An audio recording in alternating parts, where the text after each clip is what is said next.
Hello बच्चा, कैसे आप लोग हो? झक्कास। तो पढ़ाई कैसे चल रही है? एकदम ज़ोरदार चल रही है पढ़ाई। तो आज से अपन स्टार्ट करने वाले हैं नया सीरीज़। वो होगा अपना 11th का जो है ना वेरी फर्स्ट चैप्टर है। इससे पहले प्रिपरेशन पूरी हो गई है कि फिजिक्स को पढ़ने के लिए क्या क्या चीज़ की रिक्वायरमेंट पड़ती है। बेसिक मैथमेटिक्स जो कि ऑलरेडी अपन कंप्लीट कर चुके हैं, ठीक है। वेक्टर ऑलरेडी कंप्लीट कर चुके हैं। Basic mathematics and vectors, these two things you must know है ना बिफोर स्टार्टिंग द फिजिक्स। क्योंकि मैं आपको फिजिक्स सिखाना चाहता हूँ, फिजिक्स पढ़ाना नहीं चाहता हूँ। फिजिक्स पढ़ाने के लिए यूट्यूब पे बहुत सारे आपको टीचर मिल जाएंगे, है ना। मेरा मकसद है कि आप फिजिक्स सीखिए, आप फिजिक्स को फील करें, ठीक है ना। इसलिए मैंने सबसे पहले चैप्टर, ना तो मैंने मेजरमेंट वाला चैप्टर स्टार्ट किया, ना मैंने काइनेमेटिक्स स्टार्ट किया, ना मैंने और कोई चैप्टर स्टार्ट किया। सबसे पहले मैंने आपको बेसिक मैथमेटिक्स पढ़ाया, फिर जाके कौन सा पढ़ा, वेक्टर पढ़ा, है ना। उसके बाद देखो अपना जो है ना बेस क्लियर हो गया, है ना। अगर आपने ये दोनों चीज़ें पहले नहीं देखा है तो सबसे पहले आप बेसिक मैथमेटिक्स देखिए, फिर जाके वेक्टर देखिए, फिर जाके है ना आपको आगे फर्दर, इसमें तो इतना ज़्यादा यूज नहीं होगा, थोड़ा बहुत यूज होगा मैथमेटिक्स, लेकिन आगे जो फर्दर आने वाले चैप्टर्स हैं, काइनेमेटिक्स हो गया, है ना, और भी आगे जो चैप्टर आएंगे हैं उसमें तो यूज होगा मैथमेटिक्स, है ना। कैलकुलस भी अपन ऑलरेडी कर चुके हैं, इंटीग्रेशन, डिफरेंशिएशन, राइट। तो क्योंकि बेसिक चीज़ें आपको जब तक क्लियर नहीं होगा फिर जाके आगे बढ़ने से कुछ फ़ायदा नहीं है। कई बच्चे जो है ना सीधा जो है काइनेमेटिक्स से स्टार्ट कर देते हैं। अरे भाई पहले सीखो तो चाहिए काइनेमेटिक्स में रिक्वायरमेंट क्या क्या चीज़ की है ना, क्या क्या चीज़ पहले आना चाहिए, वेक्टर आना चाहिए, बेसिक मैथमेटिक्स आना चाहिए, तब जाके फिर तो मज़ा आए, ठीक है ना। तो मेरा मकसद है कि आप सीखें, आप जो है ना लाइफ में आगे बढ़े, ठीक है ना। इसलिए मैंने एक सीक्वेंस सेट किया, उस सीक्वेंस के हिसाब से मैं चलूँगा आगे, ठीक है ना। तो ये पहला चैप्टर है यूनिट एंड मेजरमेंट का, है ना। ये बहुत इंपॉर्टेंट है ना। अभी जेईई एडवांस 2023 का जो पेपर हुआ उसमें भी 7 मार्क्स का ये क्वेश्चन पूछा गया इस वाले चैप्टर से, राइट। इसका जेईई मेन में या नीट में है ना कंटिन्यूसली इस पे क्वेश्चन तो 1 ना 2 क्वेश्चन तो रहता ही रहता है ना, और ज़्यादा भी हो सकता है प्रोबेबिलिटी, है। लेकिन 1 और 2 क्वेश्चन आपको जैसे एरर एनालिसिस कभी पूछ देगा, कभी सिंपल सा डायमेंशन निकालने के लिए पूछ देता है, ठीक है ना। तो वो सब जो है ना को ध्यान में रखते हुए इसको भी, ये भी चैप्टर को इग्नोर नहीं किया जा सकता है, इसको पढ़ना ही पढ़ना। 7 मार्क्स इन एडवांस, समझ रहे कितनी बड़ी बात है, ठीक है ना। 25%, 30%, 40% तक तो आपको बेस्ट IIT कॉलेज मिल जाता है ना। तो आपको उसमें 7 मार्क्स कितना ज़्यादा रोल प्ले करता है तो आपको इस बात का अंदाज़ा होगा ही शायद, ठीक है ना। तो चलिए स्टार्ट करते हैं very first chapter of your book, है ना, यूनिट्स एंड मेजरमेंट, ठीक है ना। अच्छा, तो स्टार्ट करने से पहले आपको गुड मॉर्निंग, गुड आफ्टरनून। जब भी आप लेक्चर देख रहे हैं ना पूरा हंसते हुए पढ़ाई कीजिए, है ना। डिमोरलाइज होने से कुछ फ़ायदा नहीं है, नुकसान ही होता है, ठीक है ना। तो खुश रह के पढ़ना है, बहुत अच्छा रिजल्ट आएगा, राइट। तो चलिए स्टार्ट करते हैं। तो पहले है यूनिट, ये मैं टाइम बचाने के लिए पहले मैं यूनिट का डेफिनेशन लिख लिया, है ना। यूनिट क्या है? यूनिट बेसिकली कंपेरिजन है ना। कंपेरिजन है एक कुछ basic standard certain internationally accepted कुछ वैल्यू से यदि आप कंपेरिजन करते हैं किसी गिवन वैल्यू को, है ना, तो उसको आप एक यूनिट से रिप्रेजेंट करते हैं ना। तो यूनिट क्या है? Measurement of any physical quantity involves comparison of with certain basic arbitrarily chosen internationally accepted reference standard is called unit, है ना। उसको यूनिट बोलते हैं, ठीक है ना। ये NCERT का आपका डेफिनेशन है, राइट। अच्छा, तो कोई भी फिजिकल क्वांटिटी है, एनी फिजिकल क्वांटिटी,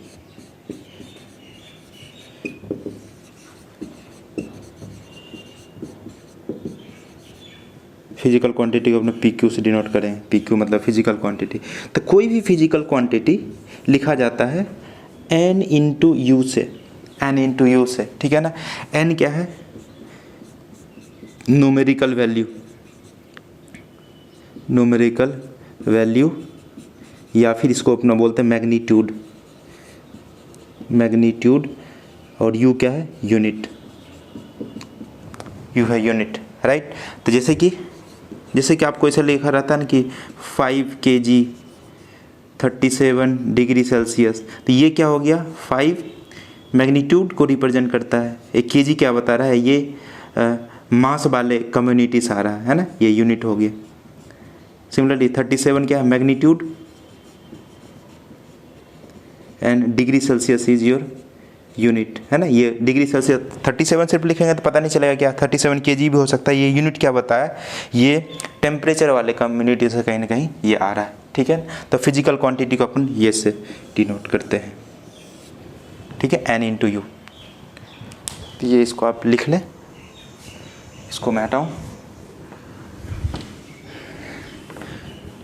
इसका जेई मेन में, नीट में इस चैप्टर का भी वेटेज है, ठीक है ना। क्वेश्चन मस्ट रहता ही रहता है इससे, ठीक है ना। तो you can't ignore this chapter. तो फिजिकल क्वांटिटी को बेसिकली 3 पार्ट्स में डिवाइड किया गया है, 3 पार्ट्स में डिवाइड किया है। एक तो है फंडामेंटल,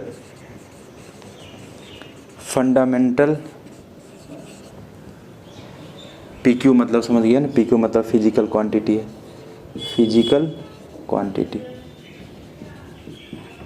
एक्चुअली आसान भी है और इससे मार्क्स भी आते हैं, तो पढ़ना बनता है ना।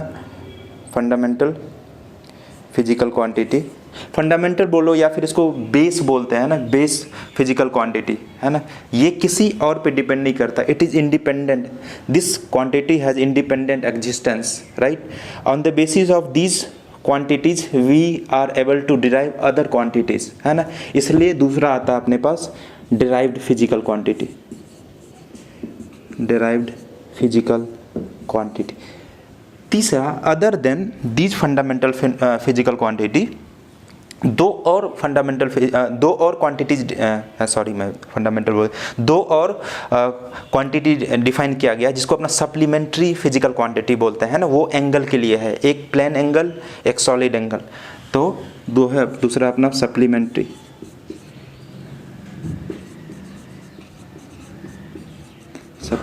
फिजिकल क्वांटिटी, ठीक है। तो फंडामेंटल, डिराइव्ड, सप्लीमेंट्री।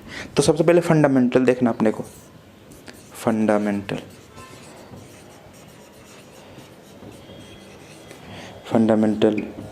या इसी को बेस बोलते हैं, base physical quantity.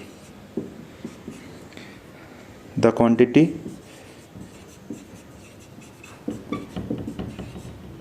which do not depend on any other physical quantity is called fundamental physical quantity. किसी और पे डिपेंड नहीं करता, ये इंडिपेंडेंट है, दुनिया में अपना है, अकेला ये नाम बना के रखा हुआ है, ठीक है ना। अच्छा, फिजिकल क्वांटिटी का डेफिनेशन लिख सकते हैं अपन, है ना। फिजिकल क्वांटिटी क्या है, क्वांटिटी द क्वांटिटी which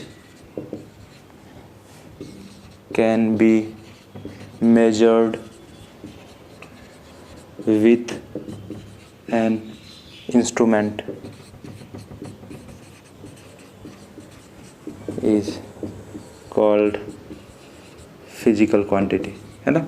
जिस भी क्वांटिटी को आप किसी इंस्ट्रूमेंट से मेजर कर सकते हैं, that is called physical quantity, है ना। The quantity which can be measured with an instrument is called physical quantity, ठीक है ना। तो 3 तरह के हो गए, फंडामेंटल, डिराइव्ड और सप्लीमेंट्री। तो फंडामेंटल में टोटल 7 है, 7 फंडामेंटल फिजिकल क्वांटिटीज़ है। तो मैं यहाँ पे लिखता हूँ fundamental FPQ, fundamental physical quantity. इधर मेजर्ड, किस में मेजर किया जाता है इसको, मेजर्ड इन, और इसका SI यूनिट भी लिख लें, सीरियस नहीं लेते, SI यूनिट लिखते हैं।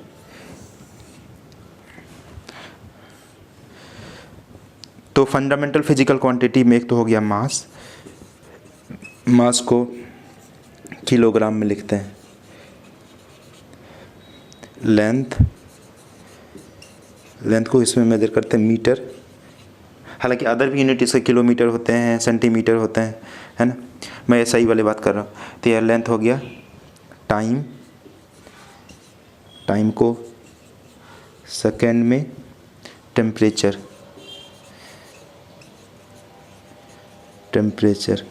केल्विन में, करंट इलेक्ट्रिसिटी, करंट इलेक्ट्रिसिटी, इसको एम्पियर। दूसरा लुमिनस इंटेंसिटी,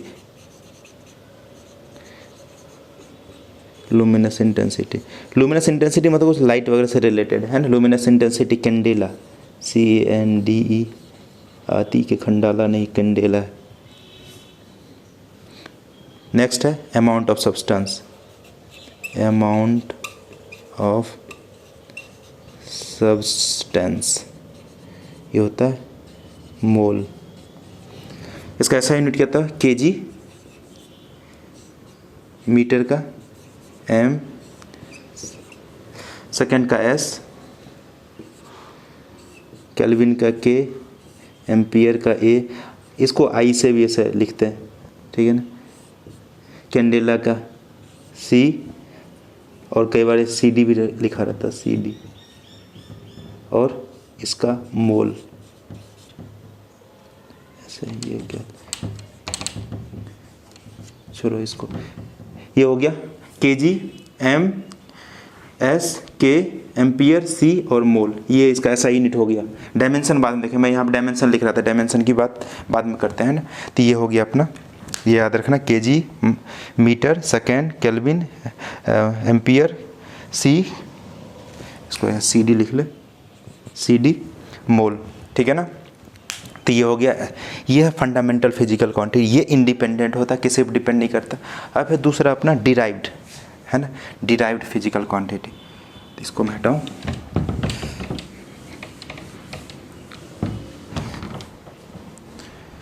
वीडियो चल रहा है,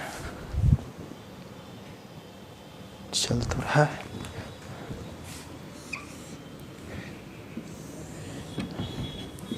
Derived physical quantity, the quantity which are made up of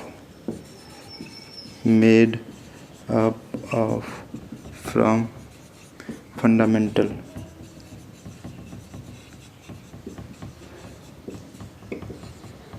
is known as derived physical quantity. Physical quantity है ना, जैसे कि देखो, अगर मैं फोर्स की बात करूं, फोर्स कितना क्या होता है, मास इनटू एक्सेलरेशन। ये सबको पता है, 8 में ही पढ़ते हैं, मास इनटू एक्सेलरेशन। तो मास 8 में तो 9th में तो पढ़ते है ना। मास को अपने किस में मेजर करते हैं, केजी में, है ना। मास को केजी में मेजर करते हैं, और एक्सेलरेशन होता है मीटर पर सेकेंड स्क्वायर। तो देखो फोर्स जो बना है, एक केजी, एक लेंथ और एक टाइम वाला यूनिट मिलकर बना हुआ है। तो it is made up of fundamental physical quantity, इसलिए इसको क्या बोलते हैं, डिराइव्ड बोलते हैं, है ना। जैसे मैं स्पीड की बात करूं, स्पीड क्या होता है, डिस्टेंस डिवाइड बाय टाइम। तो डिस्टेंस को किस में मेजर करते हैं, ऐसा यूनिट मीटर में, और टाइम को सेकंड में। देखो तो स्पीड किससे बना हुआ है, 2 फंडामेंटल फिजिकल क्वांटिटी से, एक तो लेंथ मीटर, दूसरा सेकंड, ठीक है ना। यदि मैं एरिया की बात करूं, तो एरिया क्या होता है, एरिया तो यदि मैं इसकी बात करूं, कुछ रेक्टेंगल के एरिया का, ये लेंथ हो गया, ये विड्थ हो गया। तो एरिया क्या आ गया, लेंथ इंटू विड्थ। तो लेंथ को किसमें मेजर करते हैं, मीटर में, और विड्थ भी है, वो भी तो लेंथ है, इसको मीटर में मेजर करते हैं। इसका मतलब मीटर स्क्वायर हो गया, मीटर स्क्वायर। इसका मतलब ये जो डिराइव्ड हो गया, 2 लेंथ वाले यूनिट से डिराइव्ड हुआ है ना, metre into metre, metre square. इसलिए इसको बोलते हैं अपना डिराइव्ड फिजिकल क्वांटिटीज, राइट। समझ में आया, है ना। तो quantity which are made up from the fundamental physical quantity is known as derived physical quantity. Hope ये आपको समझ में आ रही बात है ना। अच्छा चलता हूँ, दुआओं में याद रखना।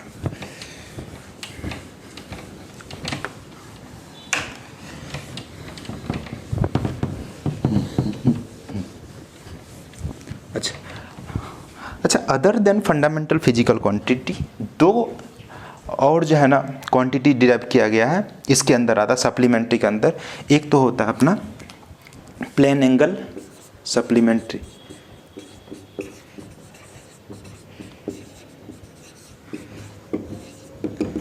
Other than fundamental physical quantity.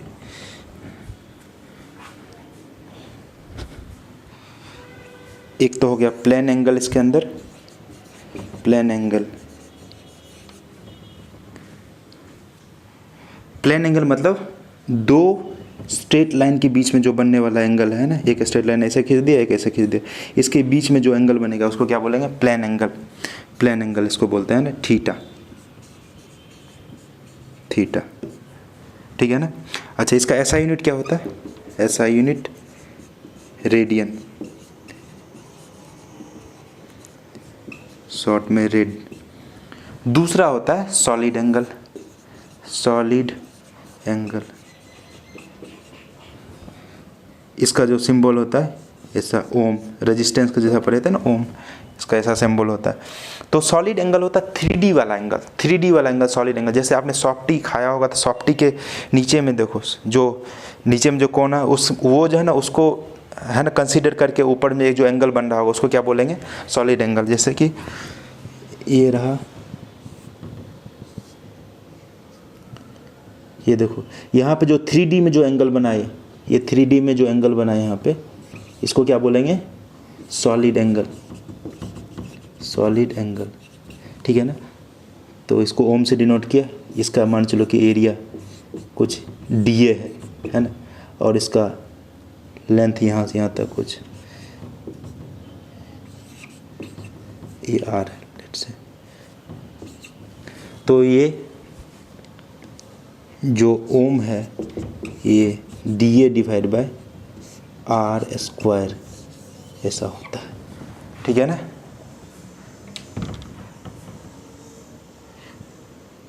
DA divide by R square, या फिर इसी को अपन लिखेंगे A divide by R square, ठीक है ना। इसका जो SI यूनिट होता है, SI यूनिट स्ट्रेडियन, STERADIAN,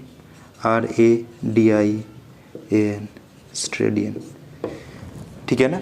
तो दो सप्लीमेंट्री फिजिकल क्वांटिटी हो गया, ठीक है ना। ये ओम हो गया। अगर ये छोटा सा एंगल इसे लेंगे तो यहाँ पे इसे D ओम लिख सकते हैं, ठीक है ना। तो DA divide by R square. यदि पूरा एंगल ऐसे ले लेंगे तो इसको इस तरह से लिख लो, नहीं तो कन्फ्यूजन होगा। यदि ओम लेंगे तो पूरा angle A divide by R square, ठीक है। तो ये आ गया। तो जो 3D में एंगल बनता है इतना, इसका तो आगे सिग्निफिकेंस नहीं है, आपको इसमें नहीं है, सिर्फ जाकर मैं फॉर्मूला लिख दिया हूँ, ठीक है ना। कुछ गॉस लॉ पढ़ते हैं 12th में पहला चैप्टर, उसमें थोड़ा सा ये आएगा, है ना। तो बिना इसके भी काम चल जाएगा, लेकिन सॉलिड एंगल का आपको याद रखना है कि ये होता है 3D में जो एंगल है, ठीक है ना। तो ये तो था आज का इंट्रोडक्शन वाला पार्ट। नेक्स्ट जो इसके बाद जो तो सीरीज स्टार्ट होगी, इसको तो कंप्लीट करेंगे ही विथ क्वेश्चन, है ना, with lot of concept, right, lot of question. Okay, तो मिलते हैं नेक्स्ट वीडियो में। इसके बाद जो सेकंड वीडियो आएगा उसमें अपने डायमेंशन के बारे में पढ़ेंगे, है ना। डायमेंशन कैसे लिखते हैं किसी भी फिजिकल क्वांटिटी का, है ना, with the help of fundamental physical quantity. तो मिलते हैं नेक्स्ट वीडियो में, तब तक के लिए साइनिंग ऑफ।